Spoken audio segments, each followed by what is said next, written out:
Okay, if we're all ready, I'd like to welcome everyone to the first Cabinet of the new term. A special welcome to the members who are here, especially for the first time, to officers and to members of the public watching on the webcast. So if I can first of all just say that the attendance sheet's gone round. We've got apologies for absence from Alan Jones, and everyone else is here, so there's no other apologies for absence. So I'll move to agenda item 3 then, which is declarations of interest. Bring in. Okay. Thank you, Leader.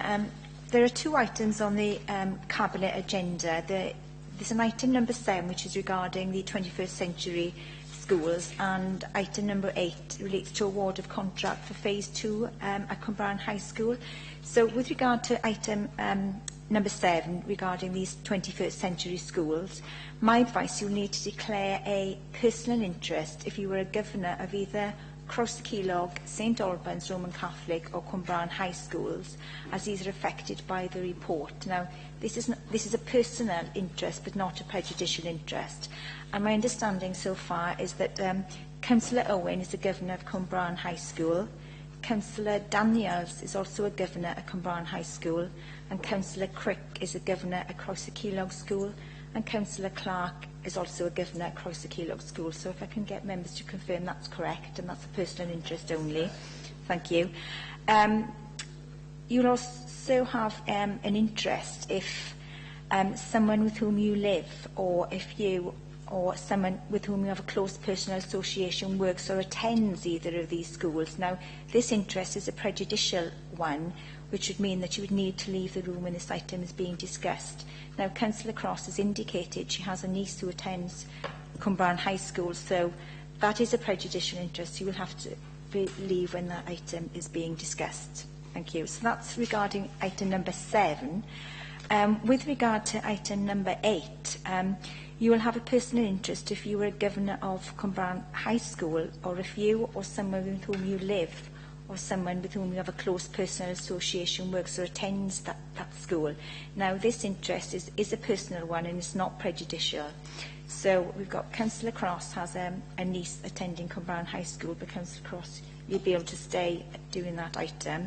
Councillor Owen is a governor at Cwmbran High School, and Councillor Daniels is a governor at Cwmbran High School. If members could confirm that that's correct.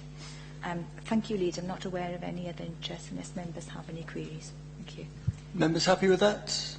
Yep, that's great. Thank you, Delith. I almost said bring in Linda then. That's the habit of a lifetime. But thank you for that. So I'll move on to agenda item 4 then, which is the confirmation of the Cabinet minutes from the 14th of March of this year. If I take you through page by page, if anyone's got anything to raise, then just raise your hands. So page 3, page 4, page 5, page 6, page 7, page 8, page 9, page 10, page 11, 12, and then the Welsh language version is page 13, 14, 15, 16, 17, 18, 19, 20, 21, 22 and 23. Is everyone happy with those as a true and accurate record? Thank you. So move on to agenda item 5 then, which is the updates on actions. Chief Exec. Thank you, Leader. They are there for information unless members have any specific questions. Great. If no questions, then swiftly move on to agenda item 6, which is the financial results from 2016-17. And I'll bring in Dave Lilly. Thanks, Leader.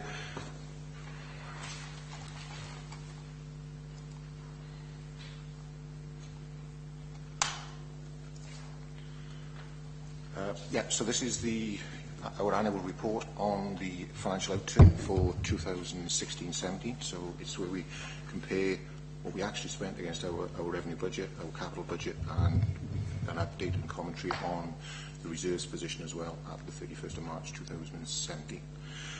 Okay, so if we start off with the revenue budget, so at the top of page 28. There's a summary table there which outlines the position that happened last financial year. So we can see that the education service slightly overspent, and that was brought back from their own service-specific reserve. That was mainly through pressure on home to school transport contracts. New contracts that were awarded were slightly more expensive than previously. They were offset by mitigations within the service, so it was only a small £7,000. Social care and housing, an underspend of £237,000. That masks quite a large underspend in the adults sector, and quite a large overspend in the children's sector. The overspend in the children's sector arose primarily through additional numbers of care cases coming through the system, both of a complex nature and of a routine nature. And the underspend on adults, yes, came about by restructuring the teams into area-based teams in the north of the borough, right-sizing of care packages, and some additional income. Okay, so that underspend then was transferred through the service areas reserve. Neighbourhoods, a small underspend, primarily through management of the budget throughout the year. They were projecting an overspent position throughout the year, but they managed their supplies and services to bring the position back to a favourable position. Again, that was transferred through to their service reserve. I won't go through all of them line by line. The resources underspend. That arose primarily through staffing vacancies, where we held vacancies that arose during the year, and some additional income through provision of services to other partners. Community services, an overspend there. The vast majority of the overspend on communities arose from the Tovine training service area, where changes in contracts, contractual arrangements with the Welsh Government, and non-achievement of learner targets from a residual contractor, where the services were brought back in-house, caused the numbers of young learners didn't hit the targets, so we didn't receive the income from the contract from Welsh Government. That was all funded by Community Services Reserve, and also by a contribution back from their balance sheet, from some credits that they were holding on their balance sheet. Capital financing underspent by £480,000 plus. That was primarily due to the borrowing costs that we incurred in year were less than what we budgeted for, both through the level of borrowing that we undertook, and also the borrowing we did undertake. We managed to get it in a very low rate, so we were way below what we budgeted for. And we also reviewed and repackaged a leasing scheme that we were doing with neighbourhoods on purchasing and leasing of refuse vehicles. So it accrued a saving of £400,000. So all in all, the service areas of the council underspent by £1 million. We transferred 170,000 to the service reserves. That left us with £880,000 to allocate. We allocated £180,000 to the ICT reserve for resilience on ICT operations, which left £700,000 to transfer to the general fund balance. We used 466 of the general fund balance in year, so it gave us a net contribution to the general fund balance in year of £230,000. In addition to those comments on reserves, we also made two other allocations to reserves, which followed the approvals and the policy intent of Council in March 2016, where we had the former MRP reserve of £750,000, and it was agreed if that wasn't spent, that would go to the general fund balance. So that has gone to the general fund balance. And also we had a financial resilience reserve, resilience budget, and the residual of that, of about £239,000, was transferred across to the redundancy reserve. Both of those actions were agreed by Council in March 16. So that's the revenue position in highlight terms. Obviously there's a lot more narrative as you go through the report, but I won't go through the report in that much detail now. At paragraph 5.2, there is a summary of the mitigation position that we find ourselves in.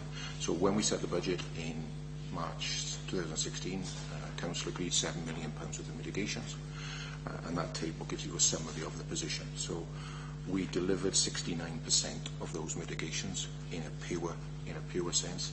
Service areas additionally identified some alternative mitigations, which meant that we actually achieved 89% of our mitigations that we approved in March 2016. The commentary on the reasons why there were alternatives brought in or mitigations weren't achieved are outlined in the relevant service area commentaries within the report. Moving on to the capital programme then. At the top of page 35 there is just a very small summary of the capital programme for last year. So you can see that we spent the vast majority of the capital programme. We completed 3 primary schools and delivered those to time. There were some variances on the capital programme. The 21st century schools variance there of 364,000. A lot of that is to do with slippage on the completion of Cumberland High School, and we've got a report on Cabinet now in a little while to consider the spend of that slippage. On neighbourhoods, there was some slippage on the asset management and highway spend, mainly due to contractor timescale issues. And there were some issues there with Welsh Government giving us approval on the VVP programme, where the approval came too late for us to spend it within the time-limited position. So we had to forgo that amount of money. And then the corporate line, the 500,000, that was just the contingency that we have within the capital programme, where it wasn't needed in the year, so that's carried forward as a resource into future years. And there was also a slight underspend on the fees budget, where we had less people spending time on the programme that we budgeted for, so that accrues had goes forward again. 7.2 then, we start to look at the reserves position of the authority. So again, we've got a summary table there which outlines where we find ourselves. So the general fund has increased by the 236,000 that I referred to earlier. Over the page, there is a details of the usage of the general fund balance, showing what schemes will be used on and where the money has come in to show the 236. Service area balances, they've reduced significantly by just under £1 million, as we predicted. Schools resources have again reduced slightly. The insurance reserve has reduced slightly. That's primarily due to the Coidiva fire and the resourcing of the upfront costs that we have to incur. They're below our excess. The corporate reserves have increased slightly, mainly due to the contributions into the redundancy reserve and the 21st century schools reserve. And then we've got a very small technical provision, which we won't comment on. So the service area reserves are outlined at 7.4. As you can see that all service areas now have sufficient or adequate balances going forward, so to allow them to help balance and look at their pressures over a multiple year position. There's a commentary there then at 7.5 around the schools position, where we do have 3 schools in a deficit position, but it's better than the position was at 31st of March 16, so the position has improved. But we do also find that a number of our schools have balances in excess of levels that are outlined by Welsh Government. So education colleagues are working with those schools to understand why they have those balances and what they intend using them for. Over the page then we have the breakdown of the corporate reserves, outlining the principal reserves being the corporate redundancy reserve at the top at just over £1 million, and the 21st century schools reserve of 1.6, which is going to be used to fund Band A of the programmes built into the capital programme going forward. The final section on the report is our reserves policy, which is just a reconfirmation of how we deal with reserves, how reserves are approved, and what we use reserves for. that's all I was planning to say on the report, Leader. Obviously, open to questions. Great, thank you for that, Dave. I'd just like to thank you and your officers for the hard work that you put into this report and many others. I think that's something your work is recognised across Wales as good practice, and we're very proud to have you in Torfaen. So thank you for that. I think it's worth saying, because good financial processes and sound management shouldn't be something that we take for granted. And sometimes they are. It's only when things go wrong that they really attract attention. But the alternative would be that we were presenting a report today that meant that we had to make in-year cuts this year to dig ourselves out of a hole that we got ourselves into last year, and no one will want that, both for the damage that would cause to services and to the people we serve. So it's worth saying that at the outset. I think it's credit to you and to colleagues in departments who have managed sometimes very unpredictable spend, especially in areas like social care, through the year, where spend can often be governed by demand and is not controllable in the way that other budgets are, but they've managed to bring things in by the end of the year. The figures that we talk about in reports like this can often seem large, but I think we have to remember they're in the context of a budget of around £200 million in gross terms. That's both in terms of sort of overspends and underspends in departments, but also in terms of our reserves. The figure of reserves can sometimes seem large, but in the context of that £200 million budget, you're talking about running frontline services for a few days. And so, I do believe our reserves are modest and have to be sufficient for what they're meant to be used for. I wouldn't be a politician if I didn't also say that they can be used to manage the process of change. Sometimes where cash injections in areas can be used. We're looking, for example, at the early intervention and prevention agenda, and how some injection of some money there can bring dividends in the long run. I'm very proud of the point that you mentioned in terms of our capital spend, the money we've been able to spend on 21st century schools. As someone who, alongside Councillor Yole, as the Education Executive Member, has been proud to go along to 3 school openings in the past few months. And that's something that's a direct result of the commitment of the previous council to spend capital money on education, on making sure our children are educated in the best possible environment, and that can only be a good thing. If I can break from the dry sort of parts of the financial sort of report here to make a couple of pleas. One to the Welsh Government for as much multi-year information as we can on our financing that helps us plan for the future. That's a plea I'd like to make at the outset of this council. The more information they can give us on a multi-year basis, the better we can plan our finances going forward, and that's something I think everyone would be in favour of.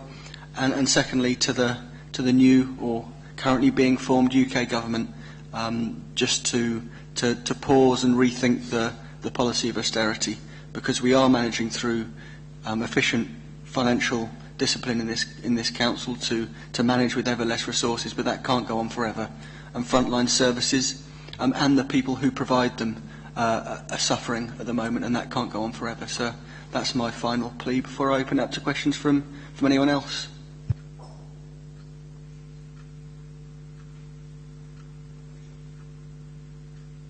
If I can just make one point then before we go to a vote. I would appreciate some information on the email about the schools that are mentioned in 7.5, just a list of the schools that continue to hold reserves over the 5 and 8% levels, because I think that's of interest at a time when other schools are suffering and having to make some very tough decisions. I think we need to continue to have discussions with those schools. Move the recommendations of the report then, which I believe are on page 38. It's recommended that Cabinet A notes the outturn position in respect of the revenue and capital accounts, B approves the contributions to reserves as outlined within the report, and C reapproves the reserves policy. So can I have a show of hands for that, please? That's passed. Thank you, Dave. If I then move on to agenda item 7, which is the new Torfaen Sixth Form Centre early release of funding.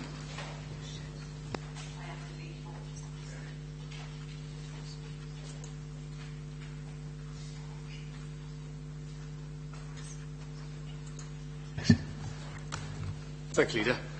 Yeah, just to highlight the report, as you've suggested there, the further release of some council funding to enable us to progress the scheme. We're looking for the release of funding in the value of £250,000. So just in the key messages section, Welsh Government have approved our final business case for the provision of the sixth form college, predicated on the decision being made on the associated closure of the English medium sixth forms within Torfaen. Just to take Cabinet back, on the 17th of January this year, Cabinet approved the award of contract for the design and subsequent construction of the sixth form, and allowed some early release of funding for that project to ensure that we could make progress in advance of the ministerial decision. The ministerial decision was expected by now, but as it's a little bit later than anticipated, we're looking for further funding to be released to enable us to continue to make progress until hopefully we get that decision June, July this year. Just to take you to consultation, spoken to Nigel Regas, Chief Financial Officer of Resources, and obviously he's happy with the proposal. So if I could take members direct to the recommendation, which is that we allow that early release. Okay. Any questions or comments from members? I know it references in the report what the money is likely to be spent on. Could you flesh that out, give us some detail on that? Yeah, the stage of the contract we're at now is that we'll be looking to carry out additional surveys, which will be sort of site investigations, topographical surveys, so those costs are in there, and also it's just the ongoing design of the college itself. We're at a stage where we've got a sort of agreed space and virtual footprint, but it's building up how that is then translated into the actual build and the design of that project itself. So some people might think that given that the decision hasn't been finalised, although we've had the decision made to release funding for the post-16, the decision on the closure of sixth forms is yet to be made, but we are pretty confident that that is likely to happen. Some people might think, well, why don't we wait for 4 or 5 weeks or however long it's likely to take. But my understanding is that it's necessary to have this money released to continue with the survey work, because timing is of the essence here, and we need to get the post-16 institution, or rather if we expect to get the post-16 institution up and running by September 2019, this kind of preparatory work is absolutely vital and necessary of that timescale. Would you agree with that? Absolutely, yeah. If we took another sort of 5 or 6 weeks out of the programme, we would really start to struggle with delivery of this scheme. So, absolutely essential, yeah. So, I know that £250,000 is a lot of money, but in the context of 20 million, perhaps we can scale down the awe-inspiring figure and the very, very minor risk that is possible is very, very minor, and it's money well spent in both the time situation and indeed for the overall improvement of the situation, because my understanding also is that the money that we spend on preparing this ground, surveying this ground, even if everything went awry, which we don't expect it to, then that would benefit whatever project was perhaps entertained subsequently. Yes, Councillor. I mean, any information we gather on the nature of the ground, any sort of access works, treatment, that information will be useful for any development that were to take place there. So, one final question. You believe, in your professional opinion, that this is money well spent? Absolutely. In order to maintain programme to deliver the project that we're looking to deliver, we need to have that funding to continue the works that we're currently ongoing. That's great. Any further questions before we move to the recommendations? That's great. Then the recommendations then on page 41 at 12.1 that Cabinet approves the further early release of authority funding in the sum of £250,000 to continue to survey and design works prior to ministerial decision in order to maintain the programme. Can I have a show of hands in favour? That's carried. Thank you. If I then move on to agenda item 8 then. Can Fiona come back in for this one? Agenda item 8 then is the award of contracts for phase 2 of the roof renewal scheme for Cumbrian High School. Thank you, Leader. The purpose of the report is to seek approval from Cabinet to enter into a contract to complete the re-roofing of Cumbrian High lower block. And the contract and the purpose of coming to Cabinet is because the contract is not awarded on the basis of the lowest price or most economically advantageous tender. So just to take you to the key messages, Chief Officer Neighbourhood Services has approved an exemption from contract standing orders to allow us to go to a single supplier. And the works to replace the flat roof covering are just under £95,000 in value. Just to take you through the background briefly, following the redevelopment of the lower block as part of the 21st Century Schools programme, further works have been invested from the Council's capital funding to re-roof the lower block. We carried out about 2,000 square metres of roof recovering, leaving us with around 900 square metres left to do. For those initial works, we competitively tendered the works and we selected the lowest price contractor.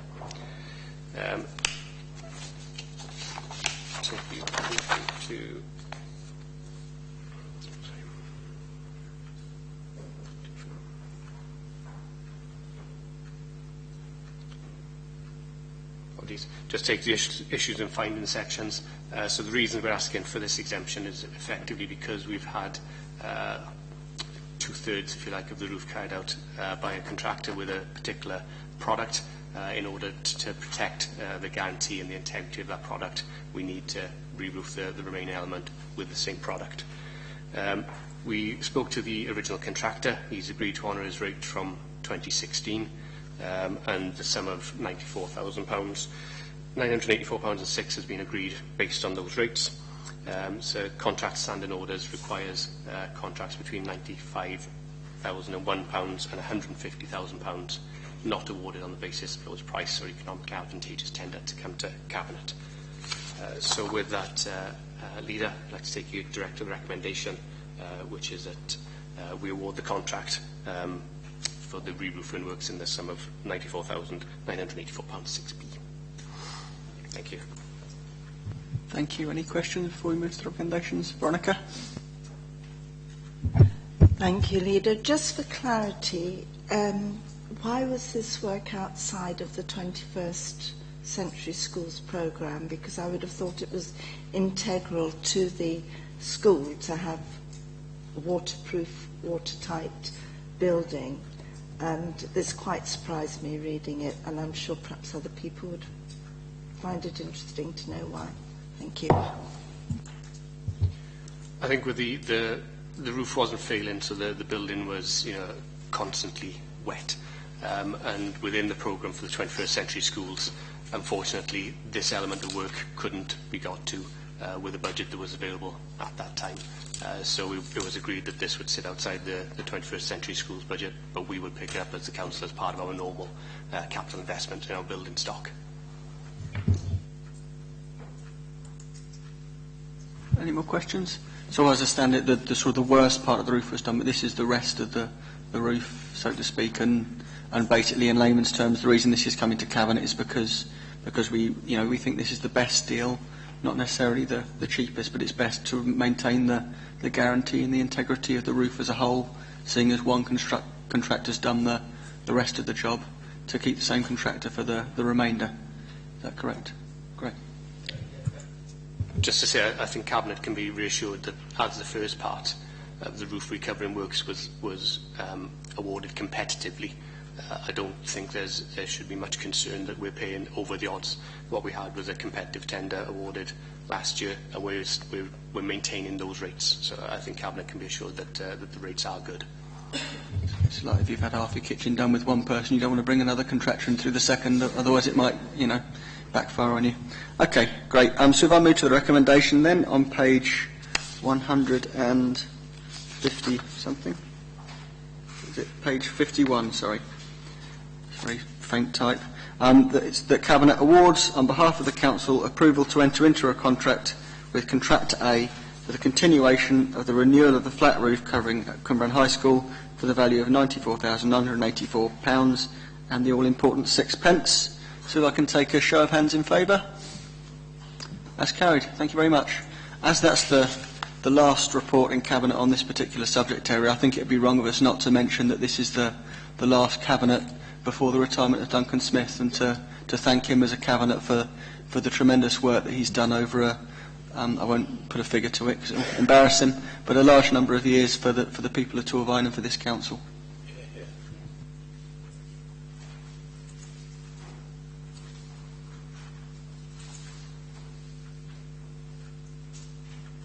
Right, so we'll move to agenda item 9 then, which is the application to register a public footpath between Lantarnham Road and Newport Road.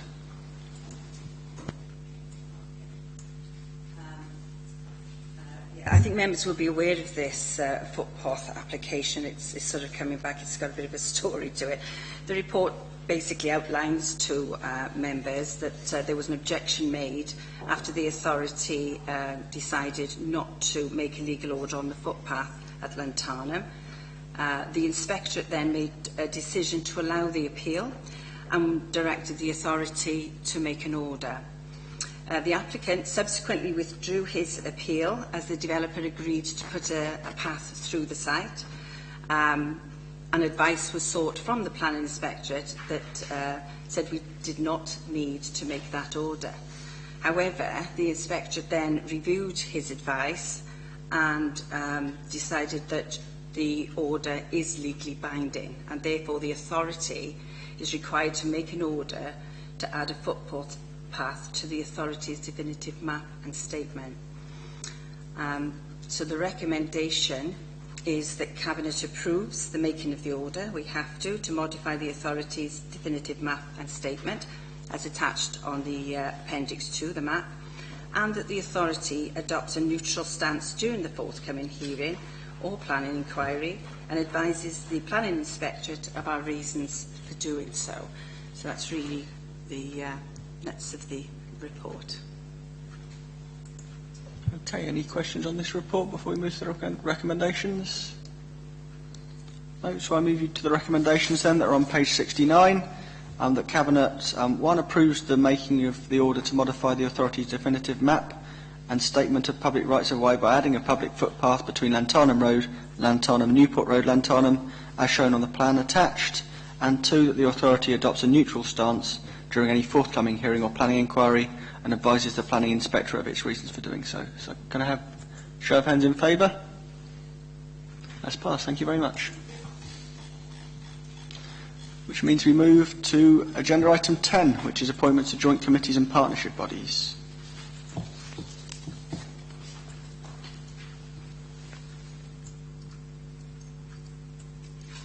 Bring in Nancy. Good morning. Good morning all. This is a very brief report that comes to Cabinet every year following on from annual council, and is to seek appointments to the joint committees and partnership bodies where such appointments fall within the responsibility of Cabinet. They're all listed on Appendix 1, which I will find for you. So the first page on the appendix are the memberships of the other partnership bodies associated with an exec member's portfolio, and they're listed. And the other page, which I'll find now, are the joint committees. And their memberships, and they're listed there for you to see. So really that's all I've got to say. Thank you, Nancy. If we move to the recommendations then, I'd like to make one amendment to the membership of joint committees list. The Cardiff City Region Transport Authority should read Fiona Cross and not myself. So with that amendment, I'd like to move the recommendations that Cabinet agrees the appointments of the joint committees and partnership bodies as listed in Appendix A, that these appointments have immediate effect, and that European and regional affairs and equalities matters continue to be dealt with at meetings at the full Cabinet rather than by subcommittees. So I can have a show of hands in favour. And that's carried. Thank you very much. That, I believe, brings Cabinet to a close, so thank you everyone for attending.